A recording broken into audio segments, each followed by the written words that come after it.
Raj was a paradox. He considered himself a generous man, someone who cared for others. But beneath this facade lay an enormous ego that demanded constant validation. Whenever he was invited to someone's home, simple hospitality was never enough for him. He would stand at the doorway and declare, "I need a velvet carpet, the softest, finest one you can find, and it must be perfectly laid out before I step inside." The kind-hearted villagers, who believed in treating their guests with utmost respect, would spend hours arranging everything.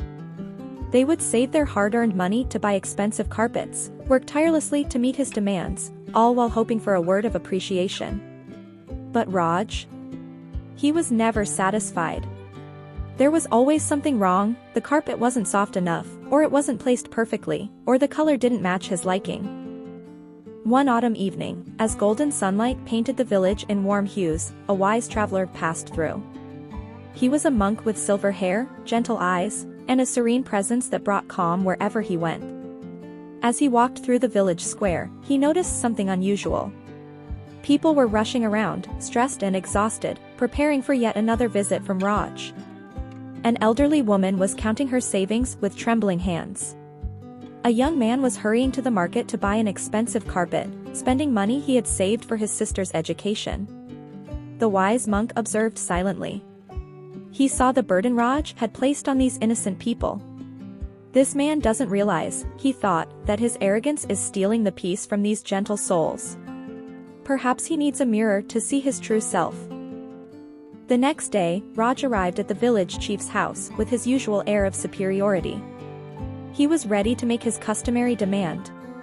But this time, the wise monk was sitting there quietly in a corner. Raj began, "I require a velvet carpet, the finest quality, and it must be." The monk gently interrupted with a warm smile, "Excuse me, my friend. May I ask you something?"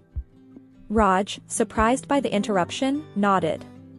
The monk spoke with kindness in his voice, "Tell me, if every road in the world were covered with velvet carpets just for you, would your journey become easier?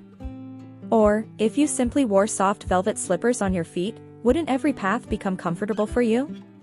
He continued, "You see, when we try to change the entire world to suit our needs, we become a burden on others.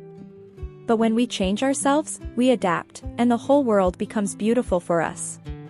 The monk's words hung in the air like the fragrance of truth. That night, Raj couldn't sleep. The monk's simple yet profound words echoed in his mind. For the first time in years, he saw himself clearly, not as the generous man he pretended to be, but as a self-centered person who had been causing pain to others.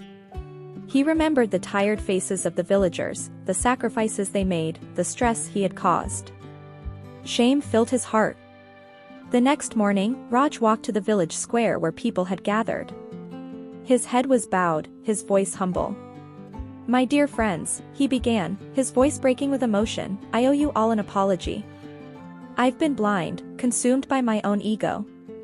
I made your lives difficult with my unreasonable demands. I never realized that my pride was stealing your peace, your money, your precious time." Tears rolled down his cheeks. "Today, I learned that true wisdom lies in simplicity, not in arrogance. True greatness lies in humility, not in making demands. Please forgive me." From that day forward, Raj became a changed man. He understood the profound truth. Trying to change the world to suit us is arrogance. Changing ourselves to adapt is wisdom. True greatness lives in humility, and peace dwells in the temple of simplicity. The velvet slippers taught him what years of wealth and status could not, that the greatest luxury in life is not in what we demand from others, but in the peace we create within ourselves. Please subscribe to my channel to hear more inspiring stories that motivate and encourage.